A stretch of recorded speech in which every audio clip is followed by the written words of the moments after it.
Pauline Boquet, bonjour. Bonjour, merci beaucoup d'être ici. Merci à vous de m'accueillir. Votre nom n'est pas encore très familier pour nos auditeurs parce que vous êtes une nouvelle venue en Mayenne.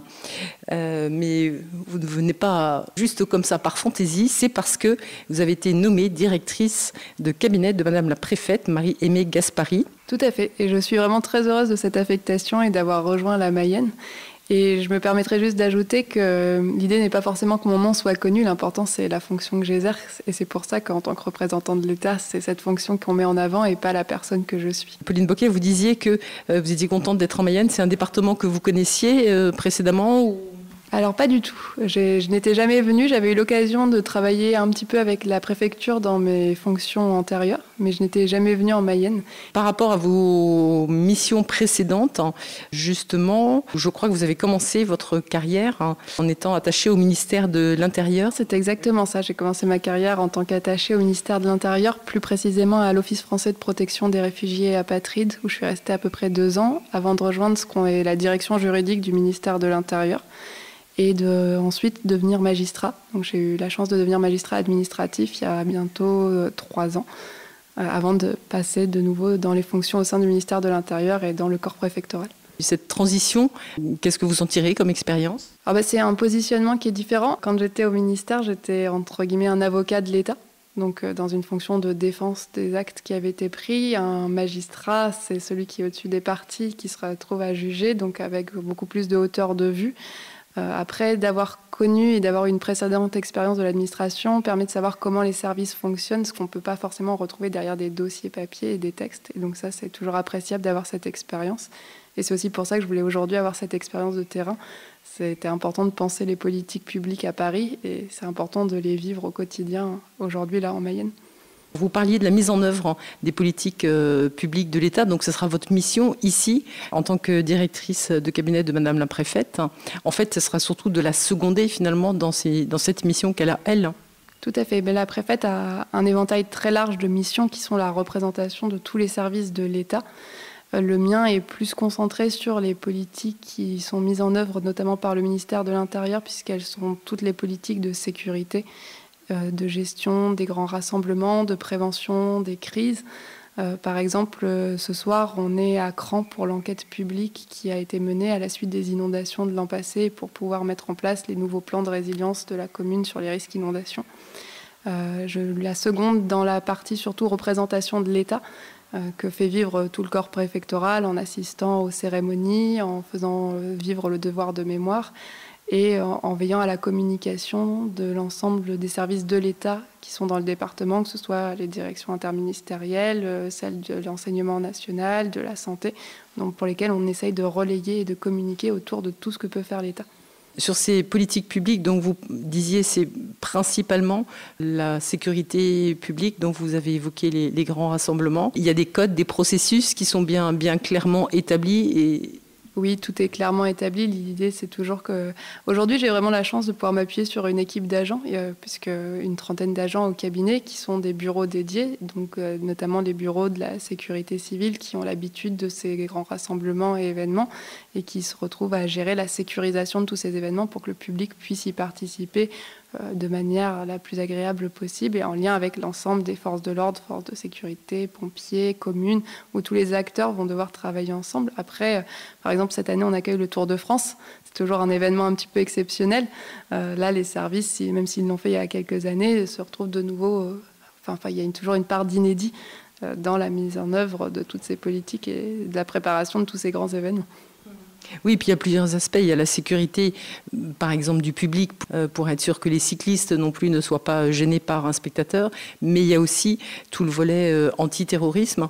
Oui, bien sûr, il y a tout le volet antiterroriste, il y a tout le volet, il y a toute la partie publique, prise en compte des cyclistes, la voirie routière qui est sécurisée auparavant, mais il y a également les liens avec l'ARS, l'Agence régionale de santé, pour la vérification du bon fonctionnement des hôpitaux de la région, si jamais il y a des problématiques. Il y a la sécurisation des rassemblements festifs qui sont organisés en marge du Tour de France. Vous avez dans les villes ou les villages des événements qui sont prévus et qui méritent d'être sécurisés également. Oui, donc c'est vrai que c'est des choses auxquelles on ne pense pas forcément, mais quand tout se passe bien, c'est parce que les équipes de la préfecture ont été très vigilantes au préalable, en fait, c'est ça. Exactement. En fait, tout le travail qu'on peut faire sera invisible parce que ça veut dire que tout le monde a bien travaillé, mais il y a les équipes de la préfecture et il y a l'ensemble des partenaires de l'État qui vont être là, que ce soit l'organisateur de l'événement, mais les communes qui vont travailler dessus, les pompiers, les forces de l'ordre, les médecins. C'est vraiment une coordination de plein d'acteurs. Et la préfecture est au centre de ce dispositif justement pour coordonner. Exactement. Le rôle de la préfecture dans tout cela, c'est de faire les vérifications et de coordonner tous les acteurs de l'État et des collectivités et privés qui vont être dans ces grands événements.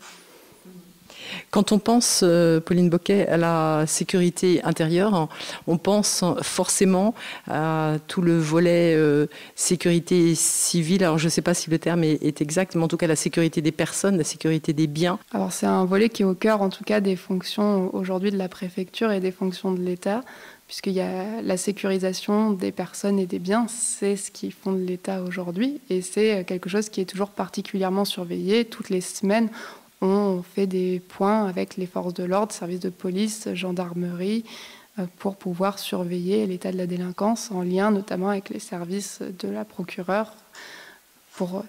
C'est un sujet qui est toujours sur la table et constamment surveillé, même si en soi, il faut le reconnaître que la Mayenne est un département assez calme et assez sûr et il faut toujours rassurer nos concitoyens sur ce sujet-là, même s'il y a toujours un point de vigilance particulière. Vous n'avez peut-être pas tellement de recul, mais on a dû quand même vous transmettre des chiffres. Il semblerait que finalement ce calme soit relatif et ne soit plus si évident aujourd'hui qu'il a pu l'être par le passé. Je pense par exemple à la consommation de drogue et au trafic de drogue et à la délinquance qui va avec la drogue, dont on dit que c'est un phénomène qui s'amplifie en Mayenne et qui va toucher des petites communes, des bourgs qui étaient un peu épargnés jusqu'à maintenant. Alors il est vrai que c'est un phénomène en tout cas qui est particulièrement surveillé. C'est toujours toute la difficulté de pouvoir apprécier ce genre de phénomène parce que particulièrement surveillé aujourd'hui, ça veut dire qu'on a aussi également plus de détection et donc qu'il est plus visible.